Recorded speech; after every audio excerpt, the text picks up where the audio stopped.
Magandang samahan sa komunidad.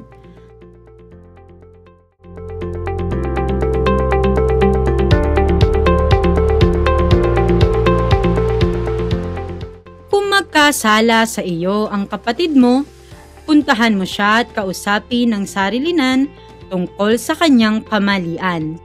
Kapag nakinig siya sa iyo, naibalik mo na ang inyong pagsasamahan bilang magkapatid.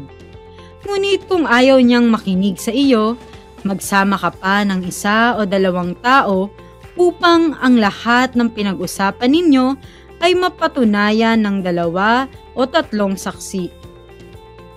Kung ayaw niyang makinig sa kanila, sabihin mo sa iglesia ang nangyari.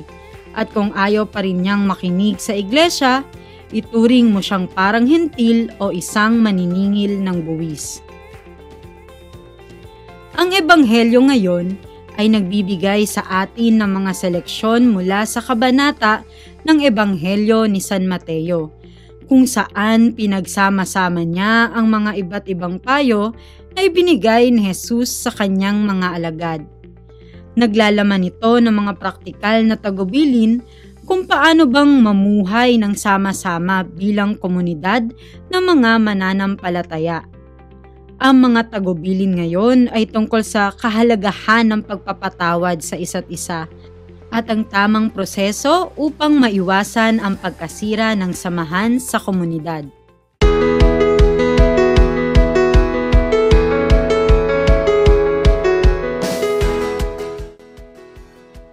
Sinasabi sa Katesismo ng Iglesia Katolika, ang kasalanan ay isang gawaing labag sa katwiran. Sinasakta ng kalikasan ng tao at nagbabanta sa kaisahang makatao. Ibig sabihin, anumang maling gawin ay banta sa magandang ugnayan ng mga tao sa isa't isa at maaaring sumira sa isang komunidad. Itinataguyod ng ating inang simbahan ang tinatawag na kabutihang madla o common good sa salitang Ingles. Ito ay tumutukoy sa pagsama-sama ng mga kondisyon ng buhay panlipunan na nagtutulot sa mga grupo at mga tao na makamit ng lubusan at madalian ang sariling kaganapan. Ang kabutihang madla ay binubuo ng 3 pawang napakahalagang elemento. Una, ang paggalang at pagkatig sa mga karapatang fundamental ng tao. Ikalawa, ang katiwasayan o kaunlaran ng mga biyayang espiritual at temporal ng lipunan. Ikatlo, ang kapayapaan at katatagan ng grupo at ng mga kasapi nito. Ang katuroang ito ng ating inang simbahan ang magdadala sa atin sa makahulugang pakikipagkapwa-tao at pagsunod sa nais ng Diyos para sa lahat. Sa Ebanghelyo, binigyan tayo ng praktikal na tagubilin ni Jesus kung paano dapat ayusin ang mga tunggalian o salungatan sa pagsasama ng isang komunidad. Taliwas sa kung ano ang iniisip ng karamihan sa atin. Iminumungkahi ni Jesus na ang nakadarama ng sama ng loob ay dapat siyang humingi ng muling pagkakasundo. Ang pagsasagawa ng inisyatiba sa pagkakasundo ay nagpapanatili sa dignidad na nagkasala. Ibig sabihin, kahit na tayo ay nasaktan, iniingatan pa din natin ang kapwang nakasakit sa atin. Nagbibigay tayo ng pagkakataon na maisaayos ang pagkakamaling nagawa.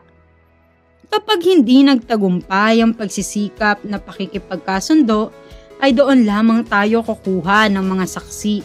At sa bandang huli, nakasalalay na sa pinuno na tulad ni San Pedro ang kapangyarihang magbigkis at magpakawala sa isang nagkasala na patuloy sa pagtanggi na makipagkasundo. Kinikilala na lamang ng pinuno ang piniling kalagayan na pagbubukod ng tao sa kanyang sarili.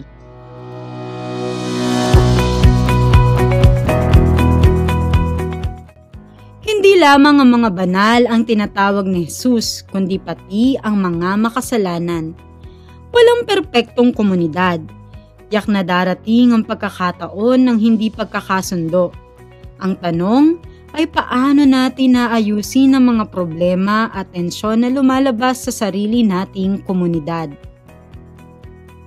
Una, hinahamon tayo na sundan ng mga tagubilin ni Jesus na tayo na ang unang lumapit at makipagkasundo sa taong nakasakit sa atin at pagbibigay respeto sa dignidad ng isang tao kahit na nagkamali siya.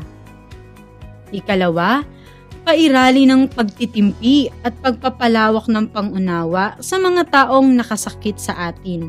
Huwag maging judgmental. Ikatlo, kilalanin ang kapangyarihan ng mga namumuno sa komunidad na maaaring makatulong sa pagproproseso ng pakikipagkasundo.